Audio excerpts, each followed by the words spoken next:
concept of collective West is more and more dissolving in internal contradictions of its member countries.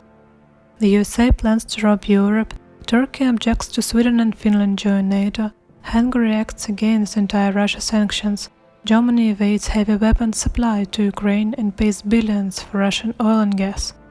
Updated sanction packages have difficulties with imposing. On the other hand, on the opposite side of the planet is being formed far more cohesive collective East, including Russia and other major countries which refused to go along with anti-Russia sanctions. Not they only refused, but also are willing to present a response West won't be able to withstand. And such response sanctions we do have. We have already reviewed Russia's response. Our country decided to limit inert gases export, on which basis all West's electronic production. It'll take about 10 years to substitute, while spare parts are stored only for half a year. Russia also decided to sell its resources in rubles, started with gas, and stopped dealing with countries who refused to pay in this condition. This measure resulted in West partly losing manufacturers and price increase. Gas tariffs reached its peak even in the USA, even though Russian gas has never been exported there. The reason for the deficit on the USA internal market is the need to provide Europe with its own gas at the expense of American citizens.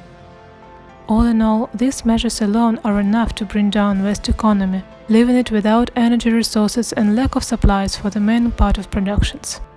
At the same time, it seems that India and China are joining Russia, given West considers them hostile countries, in case of China even main enemy. Recently NATO included People's Republic of China in the strategy against alliance, as well as Russia, referring that China's involvement is undemocratic. Thus, collective East have formed by itself against the mutual enemy. So, what kind of surprises for the West need our Chinese and Indian partners prepare? Let's take a look at the updated news to recognize the true scope of collective response. Recently has been informed that China may restrict rare earth metals selling to USA. Thus far, China owns up to 90% of this metals market, which are used in military production for the first place: rockets, tanks, planes and communications. American fighter F-35, tanks M1 Abrams, surface-to-air missiles, all of them require rare earth metals. Pekin's monopoly on the material creates a serious threat to the USA national security, believe Fox News analyst. It has been obvious for a while now.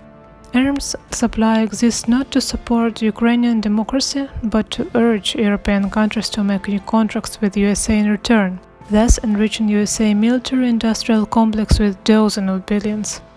For example, Poland passes nearly 200 of tanks to Ukraine and contracted new Abrams tank supply with USA. But how will USA be able to produce them if they won't have rare earth metals, which are being delivered by China as yet? As in the case with inert gas, USA for sure has a particular reserve of rare earth metals. But according to the experts, it will be enough approximately for a year. USA also has its own mines, but they require development, meaning investments USA cannot afford now, plus recruiting quite expensive labor, and, what most important, it'll take years to achieve results. And there's no time. Meanwhile, India announced its intention to forbid not only wheat export, but sugar as well. Ban of rice export is also a subject to discuss. If we recollect how it all began, started with first sanction package, it was imposed banning on distribution of Russian food by Indian. Reality is different. India refused to feed Europe and claimed it plans to double Russian oil import, which Europeans ignored with pride, thus depriving themselves of diesel for tractors and trucks, delivering products to the stores. In this way, India played a double role, accepted the amount of oil previously supplied by Russia to Europe, and left Europeans without food.